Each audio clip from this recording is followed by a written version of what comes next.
Buen día, compañeros. El día de hoy, junto con mis compañeras Frida, Jennifer, Diana, Evelyn y su servidora Marlene, estaremos hablando acerca del efecto vodka, así como también sus efectos desencadenantes y cuáles fueron las principales medidas regulatorias por las autoridades en ese momento para disminuir sus efectos. A manera de introducción, la crisis financiera rusa de 1998, o bien conocido como el efecto rublo o efecto vodka, fue exacerbada de la crisis financiera asiática que empezó en julio de 1997, por lo que esta crisis financiera golpeó a Rusia el 1 de agosto de 1998. El principal factor determinante se le alude al declive consiguiente en los precios mundiales de los commodities. En este sentido, los commodities hacen referencia a la materia prima. Esta fue una de las principales razones por las que Rusia se considera de los países más afectados, ya que materias primas como el petróleo, el gas natural, los metales y la madera conformaban más del 80% de las exportaciones rusas. Además, se le suma el incumplimiento de pagos de impuestos por parte de las industrias energéticas y manufactureras, además de que la desaceleración de la economía mundial que había en ese momento llevó a una inflación anual del 84% para el año 1997, lo que propició un buen escenario para que se desarrollara el efecto vodka. Para terminar de introducir el tema, entre las principales consecuencias o efectos que dejó la crisis rusa fue la devaluación del rublo, el aumento del desempleo, la caída del nivel de vida de la población, las quiebras de bancos y empresas y la disminución de la confianza de la gente.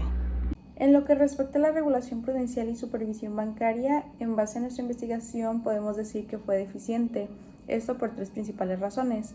La primera es la falta de transparencia, debido a que el sistema financiero ruso era opaco, ya que era difícil obtener información financiera de los bancos, lo que complicaba su evaluación de riesgos. Por otro lado, tenemos la coordinación ineficiente, ya que las autoridades reguladoras no tenían un objetivo en común. Mientras que el Banco Central ruso buscaba la estabilidad en el sistema financiero, el Ministerio de Finanzas se enfocaba en el crecimiento económico. Esto complicaba una respuesta afectiva a la crisis. Todo esto nos lleva al tercer punto, que es que el Banco Central ruso no tenía los recursos suficientes para supervisar de manera adecuada a los bancos comerciales. En la gestión de riesgos era débil, ya que, como mencionamos, los bancos no estaban obligados a realizar evaluaciones adecuadas y además no existía un marco regulatorio claro, por lo que esto ocasionó que los bancos se expusieran a niveles excesivos de riesgo. Por otro lado, en los requisitos de capital, los bancos únicamente estaban obligados a mantener un margen de capital del 8%, siendo este mucho menor al resto de los países en desarrollo. Esto los hizo más vulnerables a la crisis, ya que tenían una escasa capacidad para absorber pérdidas. Y por último, en cuanto a la liquidez, no era necesario mantener un nivel mínimo y tampoco existía un marco regulatorio claro, lo que dificultó la gestión de flujos de efectivo durante la crisis y contribuyó al colapso.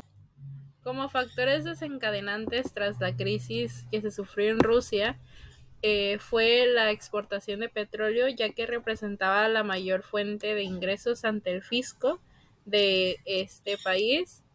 Esto se llevó a cabo porque hubo una disminución en el precio del petróleo y también trajo consigo los factores que fue la falta de pago de los impuestos por parte de las industrias energéticas y manufactureras. A su vez, esta crisis también se originó por los desajustes macroeconómicos de la balanza comercial, cuenta corriente y los incentivos fiscales y monetarios que se detuvieron. Los desajustes macroeconómicos llevaron que a su vez bajaran los precios internacionales del petróleo, así como los subsidios estatales a las empresas, y esto llevó a que la población tuviera un exceso de endeudamiento público a corto plazo, viéndose afectadas las reservas internacionales. Es importante mencionar que las reservas internacionales permiten la estabilización económica y asegura las importaciones, haciendo que tenga el país una mayor capacidad de compra en los mercados externos. Otro de los problemas que detectamos fue que hubo un aumento de los préstamos internos, los cuales fueron atractivos por su alta tasa de interés.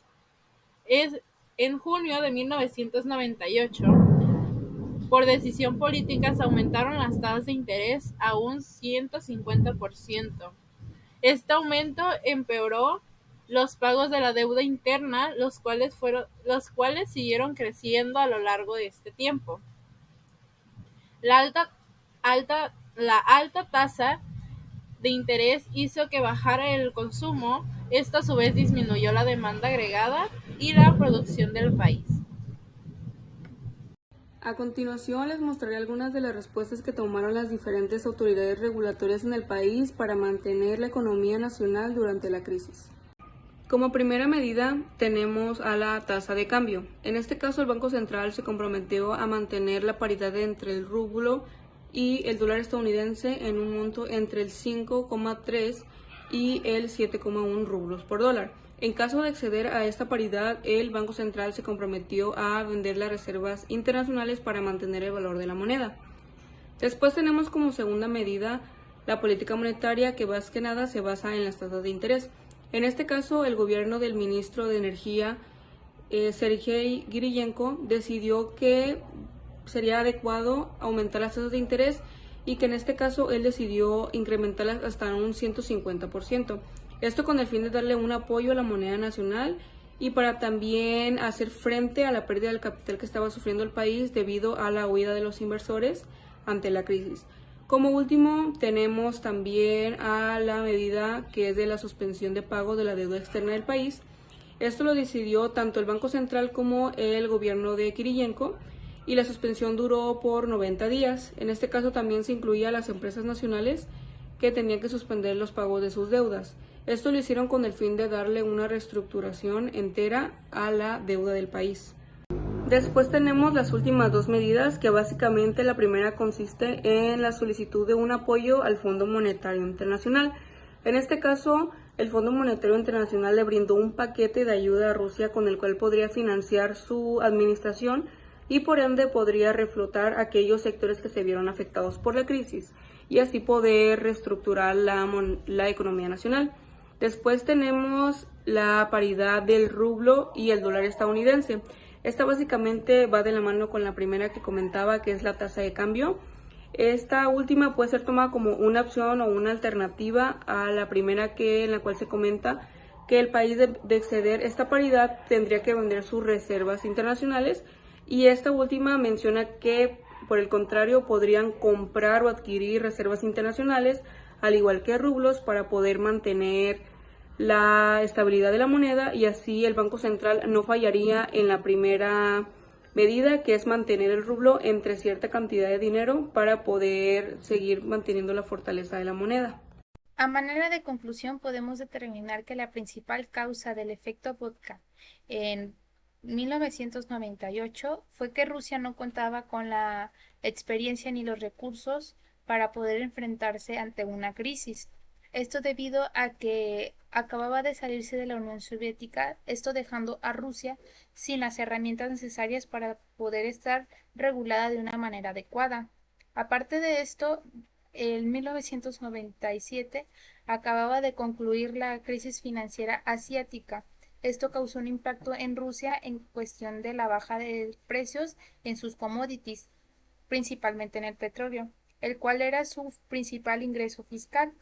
Es por ello que se deben de implementar nuevas reformas estructurales para diversificar su economía. Y esto se logró en 1999 gracias a Vladimir Putin, proporcionando así un aumento en su crecimiento de el 6%. Aparte de lo ya mencionado en este sentido, podemos determinar que para poder fortalecer el sistema financiero es necesario aumentar la transparencia y la divulgación dentro de esos bancos. Asimismo, que las autoridades tengan un mismo objetivo y metas para que de esta manera vayan de la mano y no haya discusiones y problemas en un futuro. Además de esto, es necesario un fortalecimiento en la regularización prudencial sobre los sobre la gestión de riesgos, la capitalización y la liquidez para de esta manera evitar futuras crisis.